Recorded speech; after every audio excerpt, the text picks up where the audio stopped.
안녕입니다. 바울서신서 매일 묵상 23일째인 오늘은 고린도후서 6장과 7장을 함께 읽습니다. 고린도후서 4장과 5장에서 바울은 자신은 질그릇과 같지만 그 안에 담긴 보화, 곧 그리스도가 담겨 있으며 그리스도로 말미암아 장차 얻게 될 영광을 소망하며 살아가고 있음을 이야기했었습니다.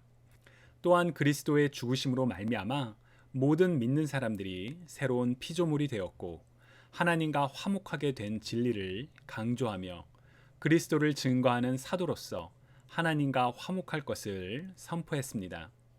오늘 읽게 되는 고린도후서 6장과 7장에서도 바울의 변론과 고린도 교회를 향한 권면은 이어집니다. 먼저 바울은 고난 속에서도 순결과 지식과 인내와 친절과 성령의 감화와 거짓 없는 사랑과 진리의 말씀과 하나님의 능력으로 담대히 사도로서 살아가고 있음을 이야기합니다. 그리고 고린도 교인들에게 마음을 넓힐 것을 권면하지요. 바울의 이와 같은 권면은 고린도후서 7장 2절에서도 반복되는 권면입니다. 바울을 비방 혹은 반대했던 일부 고린도 교인들로 인해 바울과 고린도 교회 사이에 있었던 갈등을 엿볼 수 있는 부분이기도 합니다. 이어서 바울은 고린도 교인들에게 거룩할 것을 권면합니다. 거룩은 무엇일까요? 성경적 관점에서의 거룩은 구분됨입니다. 세상적인 것과 구분되어 하나님의 말씀을 따라 하나님을 기쁘시게 하는 삶이 바로 거룩한 삶이지요. 고린도후서 6장 14절 믿지 않는 사람들과 멍에를 함께 매지 마십시오 라는 표현이 있죠. 저는 어렸을 때 그리스도인들이 그리스도를 믿지 않는 사람들과 결혼해서는 안 된다며 이 말씀을 들은 적이 있습니다. 그러나 그런 식의 성경 해석이야말로 바로 문맥을 고려하지 않는 파편적인 성경 해석이라고 할 수 있습니다. 고린도후서의 맥락에서 믿지 않는 사람들과 함께 멍에를 매지 말라는 바울의 권면은 세속적인 기준을 용납하고 따르는 과정에서 일어났던 일들, 곧 고린도 교회의 분열과 바울에 대한 불신을 경계하며 그로부터 구분되어 거룩한 삶을 살라는 권면이었기 때문입니다. 물론 그리스도인들과 비그리스도인들이 결혼했을 때 비슷한 일이 일어날 가능성이 없는 것은 아닙니다. 그러나 고린도후서에서 바울이 전하는 맥락과 의미는 사라지고 성경의 구절 일부분만을 파편적으로 떼어내어 적용하는 해석은 성경을 오해하게 할 수 있으므로 이와 같은 해석과 적용은 조심해야 할 필요가 있습니다.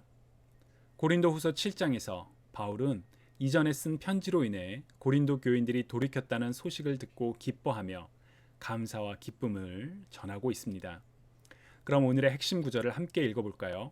고린도후서 7장 1절입니다. 그러므로 사랑하는 여러분, 우리에게는 이러한 약속이 있으니 육과 영의 모든 더러움에서 떠나서 자신을 깨끗하게 하며 하나님을 두려워하는 가운데 온전히 거룩하게 됩시다. 아멘. 우리에게 있다는 약속, 어떤 약속일까요?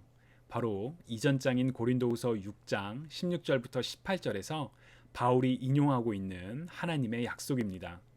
나는 그들의 하나님이 되고 그들은 내 백성이 될 것이다. 나는 너희의 아버지가 되고 너희는 내 자녀가 될 것이다 라는 하나님의 약속이 있기 때문에 이제는 하나님의 백성이요 하나님의 자녀된 우리는 모든 더러운 것에서 떠나 하나님을 경외하는 가운데 온전히 거룩해지라고 바울이 권면하고 있는 것이지요. 하나님의 자녀로서 거룩해지라는 메시지는 모든 믿는 자들을 향한 성경의 메시지이기도 합니다. 오늘의 핵심 구절 다시 한번 같이 읽어볼까요? 그러므로 사랑하는 여러분, 우리에게는 이러한 약속이 있으니 육과 영의 모든 더러움에서 떠나서 자신을 깨끗하게 하며 하나님을 두려워하는 가운데 온전히 거룩하게 됩시다. 아멘. 오늘 본문에서 하나님은 누구이신가요? 나는 누구인가요? 우리를 자녀로, 우리를 백성으로 부르신 하나님께 감사하며 하나님의 말씀을 따라 하나님을 기쁘시게 하는 거룩한 삶을 살아가는 우리 모두가 되기를 소망합니다. 감사합니다.